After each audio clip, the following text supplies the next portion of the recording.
Alright, noobs. It's the Dead Noob. And I'm back this week, and I want to go ahead and cover subscription versus the one-time payment method. Who's actually winning? And if you're watching this, it's probably not you. So here we go. Somewhere between buy the game one time and pay us forever, the industry decided to turn our wallets into a live service PvP match. It was them against our wallet. And depending on who you ask, subscriptions are either the future of gaming or the four horsemen of the microtransaction apocalypse. So let's start with the subscriptions. Game Pass, Ubisoft Plus, EA Play, whatever flavor you pick, the pitch is always the same. Huge library, low monthly cost, instant access, and you get to try it before you buy it. It's basically the Netflix of gaming, and on paper, it sounds amazing. You pay 10 or 20 bucks a month, and suddenly you've got hundreds of games. No $70 gamble, no buyer's remorse, no crying in the shower because you pre-ordered another broken AAA launch. But there's a catch. Subscriptions rely on you never owning anything. The moment you stop paying, your library evaporates like your KD. So let's dive into these a little bit deeper. A huge library, but with a rotating door. A massive catalog looks impressive, but games rotate out regularly, sometimes with little warning. You can be mid-campaign, and suddenly the game is leaving the service on the 15th. Publishers use rotation to spike engagement, not to preserve access. It's abundance with an expiration date. Low monthly cost until you add it up. 10 to 20 bucks a month feels harmless, but over a year you're paying the equivalent of 2 to 3 full-price games. Over 5 years, you've bought a small library without owning a single title. Stacking up multiple services like Game Pass, Ubisoft Plus, and PS Plus become a stealth tax. It's the classic death by 1,000 microtransactions. And half of us can't even manage the subscriptions on our TV. You think we're going to be able to manage this? Instant access, but shallow commitment. Jumping into anything instantly sounds great, but you bounce between games more often. You rarely finish what you start. You treat games like disposable content instead of the experience they're supposed to be. It's the buffet problem. When everything's available, nothing feels special. Try before you buy, but you rarely buy. Publishers know a few things. If you can sample everything, you're less likely to commit to a full purchase. That pushes them towards live service design, where real money comes from cosmetics, boosts, and battle passes. You know, all those nasty microtransactions. I described it in the video right here. The free trial becomes a funnel into monetization. The hit and catch. Ownership is the real currency. When you subscribe, you're not building a library, you're renting a barracks. The moment you stop paying, your entire arsenal despawns. No offline access. Sometimes you're not able to reinstall later. No revisiting a classic years down the line. No modding communities for many titles. No preservation of gaming history. It's gaming on borrowed time. And publishers love this because it keeps you in the ecosystem. You're not a customer. You're a monthly data point. The real tactical threat. Engagement engineering. Subscriptions just don't change how you pay. They change how games are designed. Publishers optimize for retention metrics. Daily logins, seasonal FOMO, content cadence, time played KPIs. This is why so many subscription-friendly games feel like chores, checklists, battle pass grinds, seasonal resets, and live service fatigue. The subscription model rewards games that keep you busy, not games that respect your time. Alright, so enough of the subscription. Let's get into the one-time payment guarantee. Now let's talk about the old school model. Buy the game once and it's yours. No recurring fees, no expiration date, no content rotating out next month. No bullshit. But what's the downside? Games are more expensive up front. You're stuck if the game sucks. And publishers still find ways to nickel and dime you with DLCs, cosmetics, and battle passes anyway. Yeah, microtransactions are here to stay. So yeah, one-time payments aren't exactly the holy grail either. They're just the devil we grew up with. So we'll dive a little deeper into what one-time purchases actually give you. Buying a game outright still carries a kind of gamer sovereignty. You pay once, you own the disc, the license, the digital copy, whatever form it takes, and nobody can yank it away from you because a contract expired or a publisher changed their mind. Permanent access is the closest thing that gaming has to property. When you buy a game, you can reinstall it years later, you can replay it whenever nostalgia hits, you can mod it, archive it, preserve it, you can lend it, you can gift it, you can resell it, if it's physical of course. It's the game's equivalent of owning your own gear instead of renting from the armory. No rotating content. Your library doesn't evaporate. There's no leaving the service next month. This title is no longer available. Publisher pulled the license. Your game stays put. Your saved files stay put. Your access stays put. It's stability in an industry that loves chaos. The real downside of one-time purchases. But the model isn't some sacred relic of gamer purity. It has its own battlefield hazards, high upfront cost, $70 gamble, sometimes more. You're dropping full price on day one. If the game's broken, too bad. If the content's thin, too bad. If the devs abandon it, too motherfucking bad. It's like buying a weapon sight unseen and hoping it doesn't explode on the first round. You're stuck with your mistakes. Subscriptions let you bounce off a bad game in minutes. One-time purchases, you're fully committed. The copium hits hard. Maybe it gets better after 10 hours. I already paid for it. I'll force myself to finish it. It's buyer's remorse disguised as determination. Publishers still monetize the hell out of you. Buying the game doesn't protect you from DLC packs, seasonal passes, battle passes, cosmetic shops, expansion bundles, ultimate editions, director's cuts that should have been patches. You bought the game, but the game didn't stop selling itself to you. At least the devs didn't take it that way. Fragmented content and the DLC minefield. One-time purchases often create confusing editions, missing stories or chapters, paywalled characters, locked multiplayer maps, complete editions released a year later. It's like buying your first AR and just realizing that the barrel was sold separately. Shitty move. The real truth, it's familiar, not flawless. They're just the devil we grew up with. The one-time purchase feels comfortable because we understand them. We grew up with them. They don't change every 6 months. They don't require constant engagement metrics. But there's still a system built to extract money, just in a more old-fashioned upfront way. At least I can see it coming, though. The psychological warfare between the two.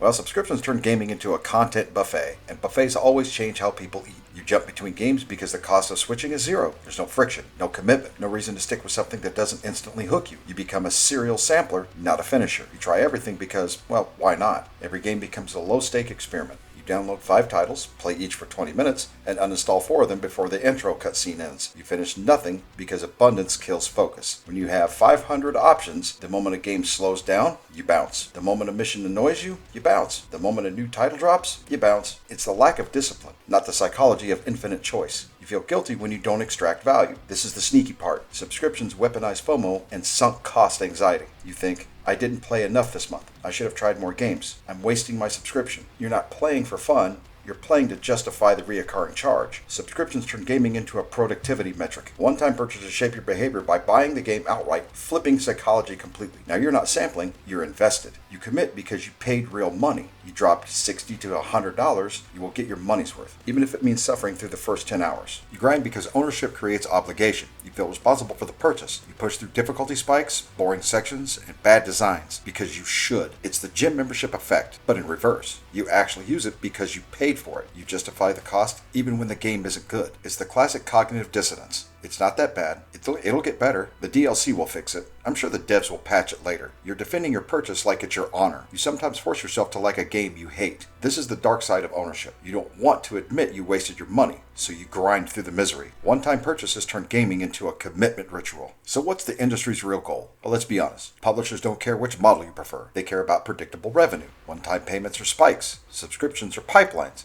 Pipelines make shareholders drool. That's why you're seeing more games shift to live service content, seasonal content, rotating rewards, and engagement metrics that sound like they were written by a robot trying to understand fun. So predictable revenue is the holy grail. One-time purchases are spikes. The game launches, money floods in, and then silence. Publishers have to pray that the next release hits just as hard. Subscriptions are pipelines. Money flows in every month, whether you're playing or not. It's stable, forecastable, and infinitely expandable. To a shareholder, that's not just appealing, that's intoxicating. This is why the industry keeps drifting towards models that smooth out the revenue curve, even if it means reshaping how games are built. How does this mutate game design? When predictable revenue becomes priority, the creative direction shifts from make a great game to make a great game that keeps people coming back. That's where the modern buzzword comes in.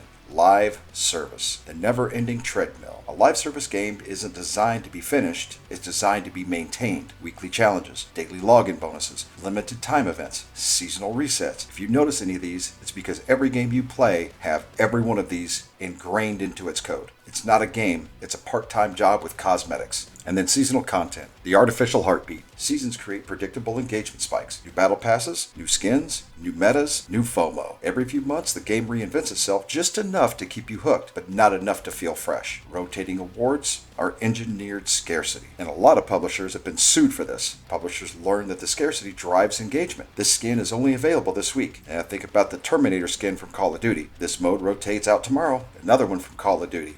They tend to put in certain game modes that are gone in a week or two. This weapon won't return until next season. I haven't seen this one there, but I'm pretty sure it's coming. It's the casino model. Keep the player chasing the next hit. Dopamine is a hell of a drug. Engagement metrics. Fun measured by spreadsheets. This is where it gets dystopian. Publishers track a litany of data points. Not just the simple ones, but some of the more creative ones too. They'll track a lot of things, like session length, daily active users, retention curves, churn rates, conversion funnels, time to purchase, battle pass completion velocity. These aren't game design terms. They're SaaS analytics. Purpose to measure fun. It's like a robot trying to reverse engineer human enjoyment using Excel. I may have just used a term that people aren't familiar with. SaaS. That's software as a service. It's primarily used in cloud gaming. And this is the result for all this. Games are built for revenue, not for players. When revenue predictability becomes the goal, games become platforms, content becomes drip-fed, progression becomes time-gated, rewards become psychological hooks, fun becomes secondary to retention. It's not that publishers hate players, they just love reoccurring income more. That's why I said suits need to get out of gaming, because games aren't made by gamers. They're made by suits that want money. And both payment models feed into this machine in different ways. Subscriptions reward constant engagement, one-time purchases reward post-launch monetization. Either way, the design bends towards whatever keeps the money flowing. So which one is better? Well, here's the truth. Neither model is inherently good or bad. It depends on the player. Subscriptions are great if you like variety, you try lots of games, you don't replay titles, and you want the maximum value for your dollar. One-time payments are great if you replay your favorites, you want ownership, you hate recurring fees, and you prefer long-term access. But what's the real danger? Well, when publishers try to combine both models and you end up paying a subscription and buying the game, and buying the DLC, and buying the cosmetics. And this is where a lot of publishers tend to go. Battlefield, Call of Duty are very guilty of this. You're going to spend $70 to $100 on the game, and then they're going to pump in their battle passes. Even with Call of Duty, you're going to have a two-tier battle pass. You're going to have the regular one and the Black Cell. Now, Battlefield only has the one battle pass, but if you bought the Ultimate Edition, why wasn't the battle pass included? You have to keep buying it. You're still inundated with all of these microtransactions on top of it, because these developers want the revenue stream. They don't care if you bought the game for $80 or $100. They want you to keep coming back for that battle pass. 20, 30, 40, $50. Pretty soon it's probably going to exceed the price of the game. With the advent of cloud gaming, it's only going to get worse. At the end of the day, the best model is the one that respects your time, your money, and your experience as a player. And right now, too many companies are trying to turn gaming into a monthly bill instead of a hobby. So whether you're team subscription or team buy it once, stay sharp, stay informed, and don't let the industry gaslight you into thinking that you're getting a deal when you're really getting screwed. Well, that's it for the Dead Noob. If I forgot something, or if you have a different opinion, leave it in the comments. I do read them, and I do reply to some that warrant one. Subscribe, like, and share. It really does help me out. And as always, noobs, be good or be good at it.